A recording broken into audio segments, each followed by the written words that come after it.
Hello everyone, my name is Daryl. I work as a software developer, and in this video you'll see how I naturally work through a LeetCode challenge.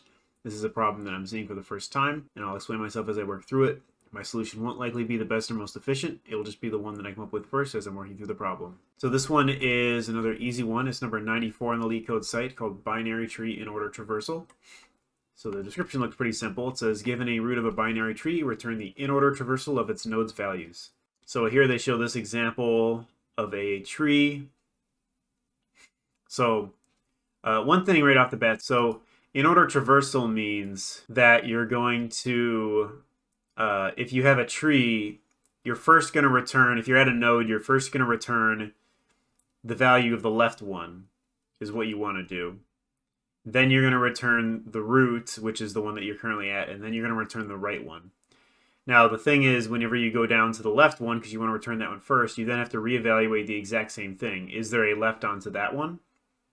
If there's a left child to that one, then you want to return that one first. So you just it's kind of a recursive problem, because you need to keep doing this exact same check and doing this in the exact same order. And then eventually you'll get to a leaf node, and it'll start working its way back up until you get back up to the main root node here. And then it'll do the right values. But it just, in-order traversal just means left, root, and then right. So this one, they're saying this is the input. That looks like an array. It shows in the problem here, though, that that's getting past a tree node, and a tree node has the left and right. Okay, and then, of course, the value itself. Okay. So this is kind of a weird representation. They're saying this is the input that, I guess because it'd be hard to represent how these tree node objects actually are. But in this case, this is the visual representation. You would do the 1, then the 2, then the 3. Not the best example at actually explaining what in-order traversal means. They don't actually have a good example here for that. I guess they just expect you to know that. And then, of course, they just show here that if it's blank, return blank. I guess that's null. If it's null, then return null. Although this is null. We'll just have to see. And then this one, if it's just 1, then you return just 1. And what you're actually returning is a list of integers, okay?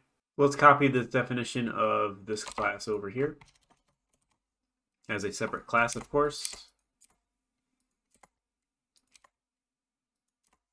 Okay. And we'll copy over this.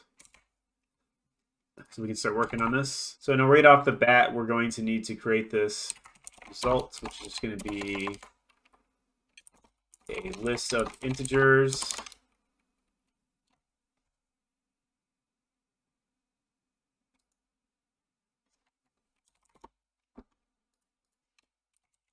That's just going to be a list. You know, let's actually just make this an array list. We're going to obviously have to, yeah, because I want this to be a variable size. I hate working with collections of finite size and where you have to define it right away, because there's a lot of problems where you want it to be dynamic, as in most of them. That's why I don't really like C++ that much. Anyways, well, part of the reason. I'm not going to get into that right now. So at the end, we're going to return results.toList. And then in the middle here, we're going to end up having some additional functions. So let's just see here. Or we'll probably just do them in here then. Okay.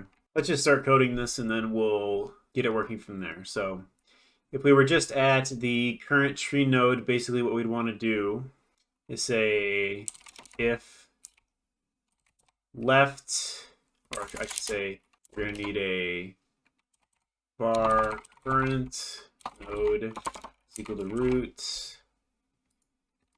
If current node dot left is not null,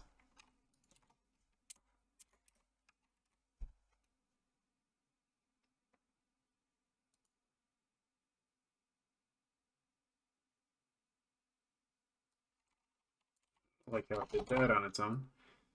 But yeah, just if current node, that's a good point.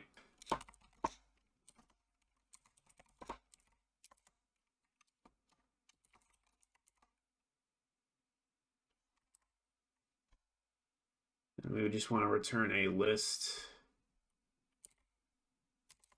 of size 0.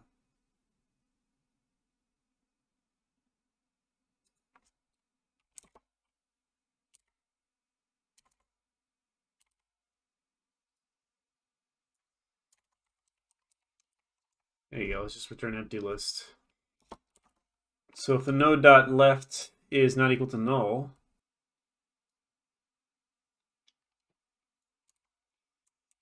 actually I'm going to want this to be a class variable, which we should then make underscore.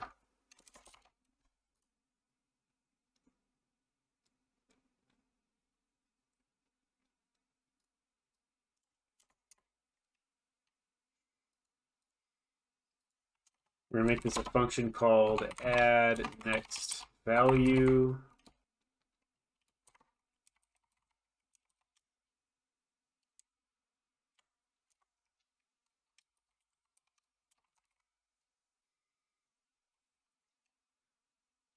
Make add left value, which will take a renode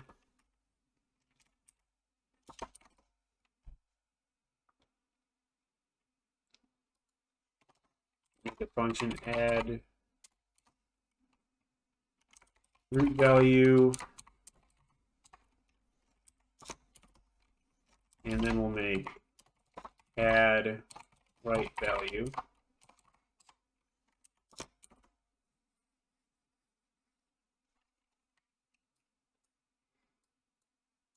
And then in here, all we're really going to do is say,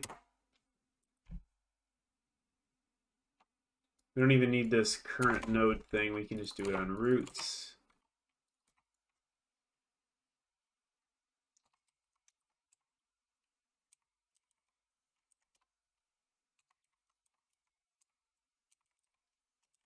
We're just going to run these functions. So add left value.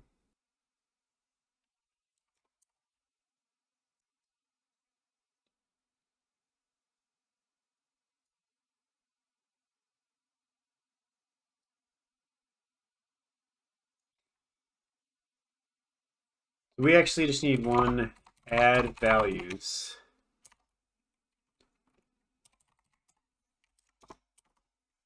And not the separate ones. But what we're going to do here is we're going to call add values for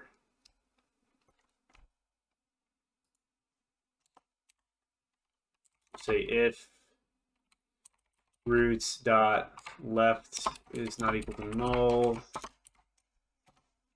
then we'll want to add values of roots dot left.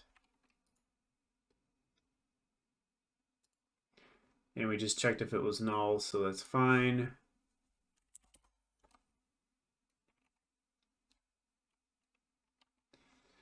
Then we'll just results dot add root dot val, and then if roots dot right is not equal to null, then add values of root dot right.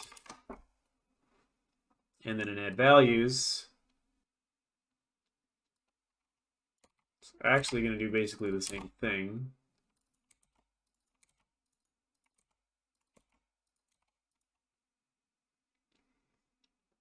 So then you can just refactor this.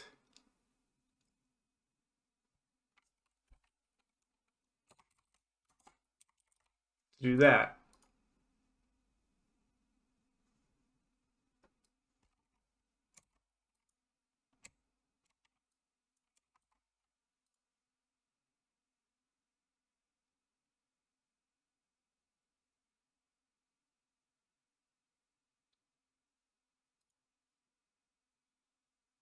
Just want to test that to see if we get any crazy errors. So we actually got the correct output for that one. Sure, we'll get some sort of error when we try this on submit though.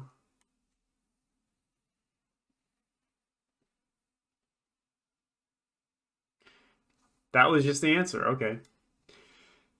So it took me a few little iterations there to get to this final answer. It's been a while since I've done binary tree problems. I definitely did these a few years ago. but it's just been a while. But I was able to figure out again that, oh yeah, you can just have this be one function that essentially just does this. So it obviously wasn't the best answer. It's apparently a pretty bad solution, which is interesting. Using Kotlin, there's probably some fancy one line or something that you could do. And then memory usage was better than the runtime, but not the best either. But all in all, that one really wasn't too bad. All right, let's go ahead and go over the code real quick. So this is going to be a pretty simple one. So we're just creating this variable that's an array list that's just in the class scope, because we're going to have a couple functions here that are going to need access to it. Mainly, this one's going to add to it, and then this one's going to return it. So these kind of problems, these are recursive problems. They'll look a little bit confusing if you haven't really done them before, or if you haven't really worked with recursion much. But it ends up being surprising how simple the solution looks when the problem looks very complicated, when you're not used to this stuff. And like I said, it's been a while since I've done problems like this too, so I had to kind of re-remember it all. But first, we just check if the root is not null, and if it is null, we're just going to return an empty list. Otherwise, we're just going to run this function, add values, and then at the end we return. But of course, I need to explain add values. So with add values, oh, and this is underlined just because it can be private, which it can. That's fine, whatever. Basically, what we do here is we get a tree node, which we know it's not going to be null, so we don't need to worry about that. And since this is in order, like I mentioned at the start of this, we're going to check left, and then we're going to return, let the left one handle all of its values. Then we're going to return the value of the current tree node, and then we're going to let the right side do all of its logic as well. And so basically the way to think about how to write this function is whenever you get to a tree node, what you want to do is check, do I have a left value? Is the left value not null? If it's not null, then we want to recursively run this exact same function on it. We want it to perform the exact same logic. After the left tree node is done doing all of its logic and setting all of its values and result, then we want to just add our result to it. And then we want to have all the same logic done for the right. So, you know, if you had a tree node that had one value here, a value here, a value here, and then like two other like left and rights here, you'd be at the first node here. You'd see that there was a left node, so you'd go down there. And then you'd see if there was another left node, it would go down there. And then it would return that value. Then it would come back up here and run this code for this node. And then it would go down to the right one. And then it would come back and it would go back up to the main one. And then it would do this exact same thing for the right side. So hopefully that helps you guys out. That one's not too bad unless you haven't really done these kind of problems before. Thanks for watching. Catch you guys next time.